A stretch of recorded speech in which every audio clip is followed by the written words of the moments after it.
We're going to walk you through the 21 steps of the Amputee Mobility Predictor, and Matt here is going to be our patient.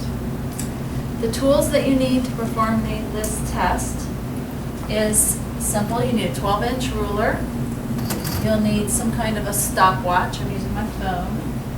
It would help if you had a measuring wheel so that you can mark out 3.6 meters, which is how far they've got to walk on one of the tests.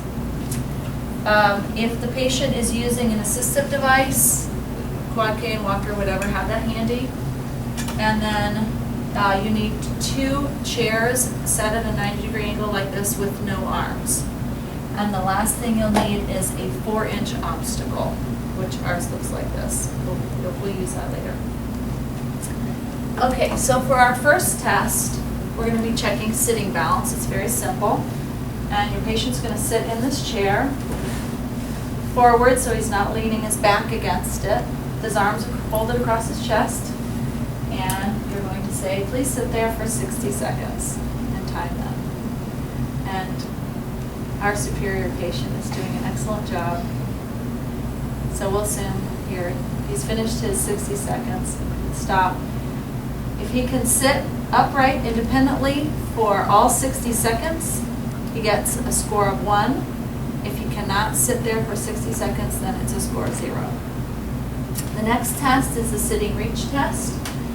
In this same position,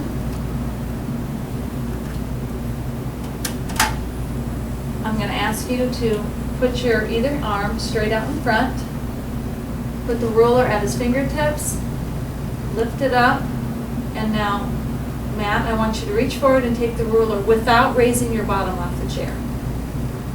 Perfect. Okay, so if he can reach forward and successfully grab the item, keeping his rear seated, then he gets a 2. If he cannot grasp it or requires arm support to lean forward without falling out of his chair, then he gets a 1. And if he can't do it at all, then it's a 0. Okay, our third test is a chair-to-chair transfer in this position that we have set up. Okay, we're going to have the patient transfer from one chair to the next at a set up like this at 90 degrees. You can use your arms if you need them. And go ahead and go. All right, easy for him. Now, a score of 0 means that he couldn't do it or I had to help him. A score of 1, he can do it independently, but he's unsteady. And a score of 2, he can transfer independently, safe, and steady. One other note is that if the patient prefers to Matt transfer to his right, he would prefer to transfer to his left, that's fine. He can choose which direction. Okay, the fourth item is to arise from the chair. For safety's sake, we're going to do this in the parallel bars. Okay, we're going to go ahead and do item number 4, arising from a chair.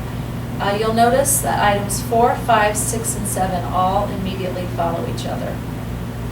The way I differentiate between item 4 and item 5, because I think it's confusing, is item 4 is looking at if he can get up out of the chair. Item 5 is looking at how many attempts it takes him to get out of the chair. Item 6 is his immediate standing balance. As soon as he stands up in the first 5 seconds, does he stagger or is he steady? And item 7 is that then he can continue standing for 30 seconds. So, to perform this test, Matt, I'm going to ask you to fold your arms across your chest and go ahead and stand up. Okay, clearly he can do that very easy. He would score that he's able to without using his arms in number 4, that's a 2, and in number 5, he was able to do it in 1 attempt, so he gets a 2 also in number 5. His immediate standing balance is excellent, so he gets a 2 for that in number 6. And then as soon as he stood, I was supposed to have started my stopwatch, and he's standing here for 30 seconds. If he can stand without support for 30 seconds, he gets a 2. If he needs the parallel bars, then he gets a 1. If he's completely unsteady and can't stand, then he scores a 0. Okay, Matt, you can go ahead and sit down. In his immediate standing balance, when he stood up and you noted in that first 5 seconds his standing, if he was unsteady trying to gain his balance, then he gets a 0.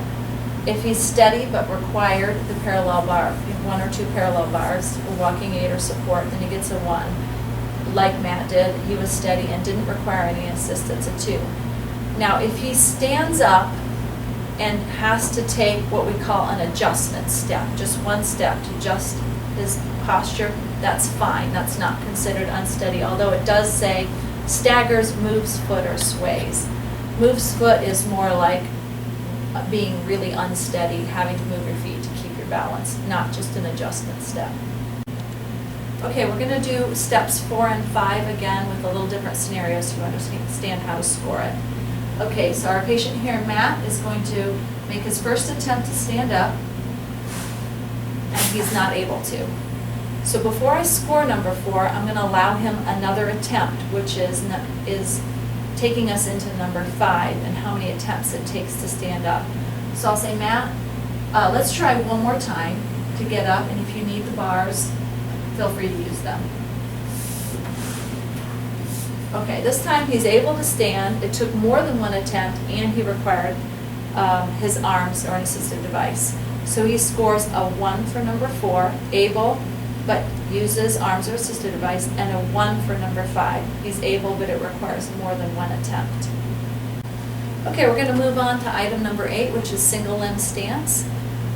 And I'll have him do this first with on his sound side, obviously because it's a little bit easier. I need my stopwatch. And he's going to stand on his sound limb for 30 seconds, hopefully without needing the support of the parallel bars, but if he does need it, that's okay. Okay, Matt, so you are going to be a right amputee. All right, so I want you to stand on your left leg until I say stop. If you need to use the parallel bars, feel free. Okay, go ahead and go. All right, that's good. Go ahead and stop. That's the end of the 30 seconds. On his non-prosthetic side, he scores a 2 for being able to stand without support for 30 seconds. Now we'll go ahead and do the prosthetic side. If you need to use the parallel bars, feel free. Go ahead and stand on the prosthetic leg and start your watch. And he has to grab the bars. As soon as his hands touch the bars, he immediately drops from a 2 to a 1, and he should continue holding with the bars for the full 30 seconds if he's able to. If he can complete the 30 seconds, he scores a 1. If he's unable to, he scores a 0. Okay, the next item, number 9, is the standing reach test. It's very much like the sitting reach test where you have your 12-inch ruler. Again, in the parallel bars is a safe place to do it in case they lose their balance. So Matt, I want you to reach either hand forward and put the ruler, touch the end of their finger, lift it up. I want you to reach forward and take it from me. Okay, great. Now as you saw, he needed to grab the bar for support. So he scores a 1. Requires arm support on assistive device, which is our parallel bar today.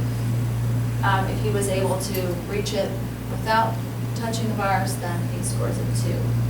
All right, the nudge test, you can do in the same position. You're going to do 3 firm hits, nudges, on his chest. And they need to be firm enough so that his toes rise on the sound side. If you just do this, that's not hard enough. All right, so it has to be, there we go, his toes went up. That's hard enough. You do 3 right in a row. So 1, 2, 3. Okay, looking for the toes to rise. If he begins to fall, a 0. Staggers or has to grab this, a 1. Steady, a 2. All right, number 11 is standing with his eyes closed. This checks for vestibular problems. So I want you to just stand, close your eyes for 60 seconds. We're going to time him with our stopwatch. All right, go ahead and close your eyes and just stand steady.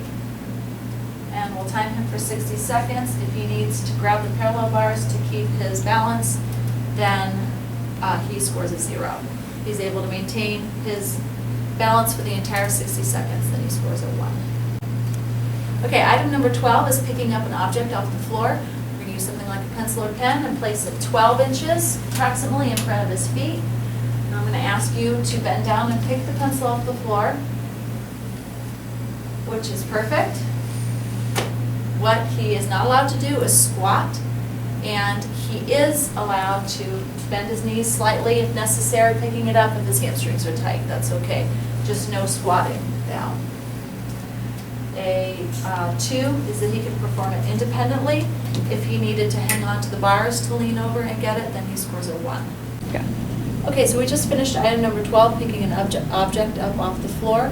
So our patient's in a standing position, and from here I'm going to ask him to sit down by crossing, I want you to cross your arms across your chest, there they are, and have a seat. No problem if he can do that without using his arms, so he gets a 2.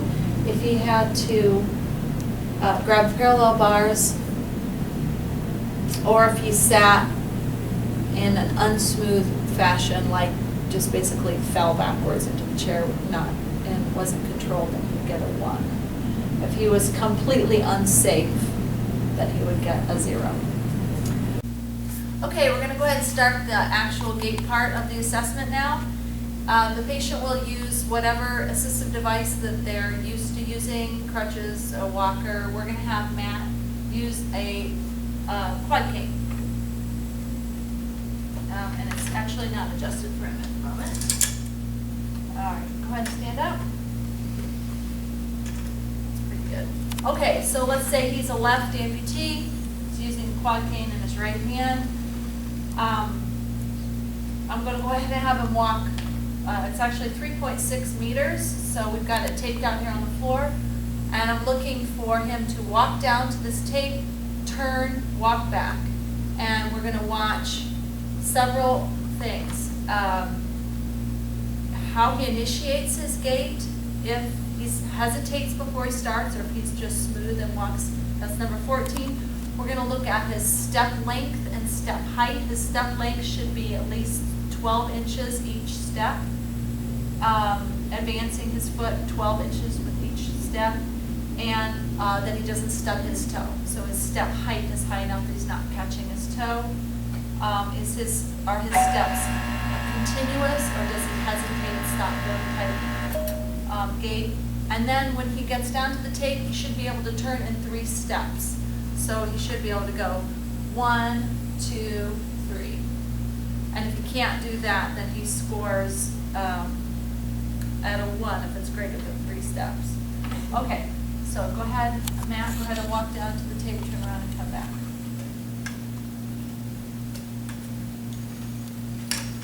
Well, he definitely needs gait training to know how to use a cane. Oh, gosh. I used to walk these days. Yeah. All right, you can have a seat. All right, he has a terrible gait pattern. However, he does advance his feet at least 12 inches, so he gets a 1 for both the prosthetic and the sound side, and his foot completely cleared the floor of both sides. So he gets a 1 for the prosthetic foot and a 1 for the sound side. But steps are continuous. I think it took him more than 3 steps to turn, so he gets a 1 for that, not a 2 for the turning portion. If your patient is being tested without a prosthesis, he actually will do this part with a walker, or he's really good with 2 crutches, and you're checking with the sound side, obviously, since he doesn't have a prosthesis, that he can hop the 12 inches forward with each step. And if he can, then he gets a 1 for the sound side, and the prosthetic side isn't graded, it's just a 0. But that will be compensated for in the scoring at the end. Okay, we're on number 18, and we're going to be checking variable cadence. So Matt, go ahead and stand up. And he'll be walking with his quad cane again. Go ahead and, you're going to start walking at your normal pace, and then I'm going to ask you to speed up. And I want to see how well you transition into walking faster. Okay, go ahead. Okay, now speed up.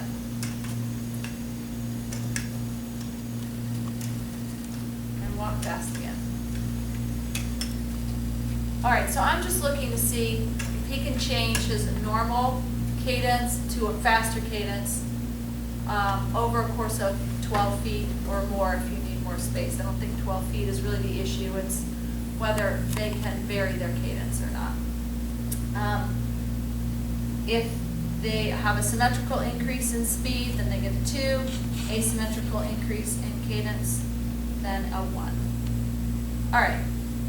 The number 19 is stepping over an obstacle.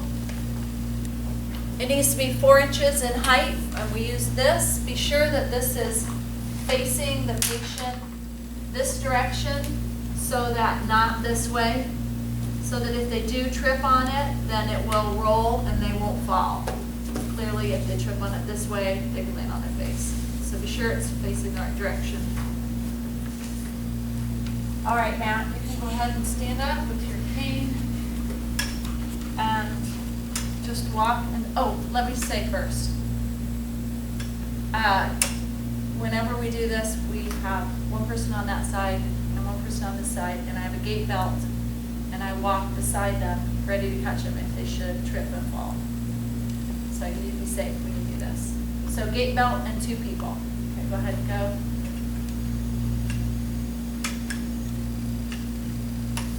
Steps over. Very good. And that's the end of that test.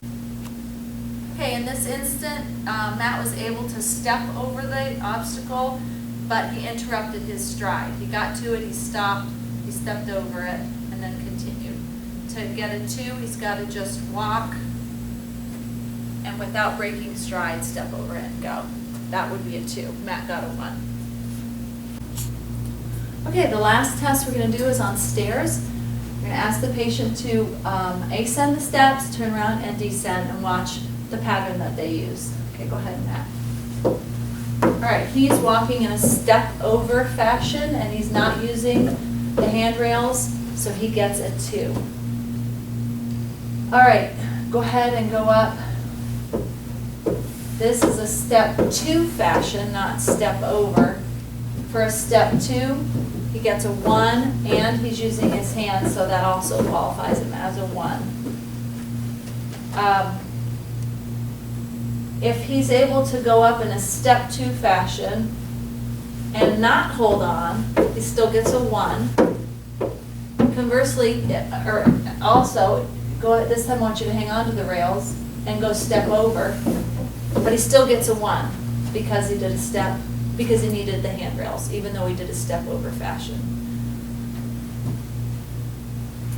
All right, and then the very last part on the test is just to mark what assistive device they used.